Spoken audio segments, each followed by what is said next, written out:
So Outkast once turned down the Super Bowl because they wanted to have the songs done in entirety. Back when Hey Yeah and Like the Way You Move, and I think Big Boy ended up doing it in 2019 as a part, but Andre 3000 didn't partake. How big of a deal was this? Well, Outkast is a very unique situation for hip hop.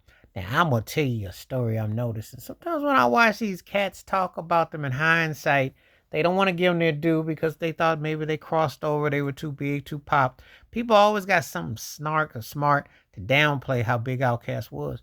They're one of the most important hip hop acts ever, groups, duos, however you want to put it.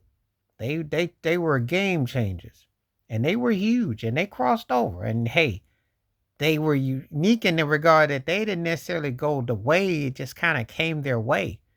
It really did. They just happened to be catchy in the songs. They weren't one of the ones that necessarily sought after. Now they haven't performed together in aliens, and they kind of were like the Shaq and Kobe of the 21st century. Because you think about, it, especially in that duo. That duo that you wanted to see, that duo that you were hoping that would last. And, Big Boy still raps. Andre's been doing flute albums or whatever he doing. And, but it's not quite the same. But he said he didn't want to be pushing 50 rapping. And that's his choice. And I understand it. I get it. He been there, done that, came up big. And what else would he do? Because he hit the apex. And did they hit the apex big? I mean, they had a diamond selling duo split album. They were dominant. They were one of the most important musical acts of the last 25 years. So what else would you expect them to do? I mean, they really, but as far as they're doing the Super Bowl, they said they didn't want to cut the songs down. They didn't want to do the way you move or Hey Yeah or something like that in half. I agree. If you don't want to get caught doing the Vegas chop thing, then you don't do that. You don't do that. You don't make it into something that's half-hearted, because then it becomes corny, and then it becomes something that is kind of like a joke and absurd. So I get it. I'm so with that.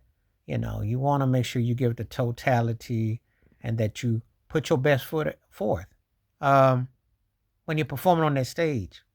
Um, Very important, very integral, you know, just one of those things that you really try to do. And so it would have been great to have seen them in their peak and their prime performing on there. They would have been probably one of the few hip hop acts I say that I think have pulled it off. And I say a few, if you ask me, there's probably at best maybe 10 hip hop acts over the last 35, 40 years. I'd say they'd be worthy of a halftime show. They're one of the few.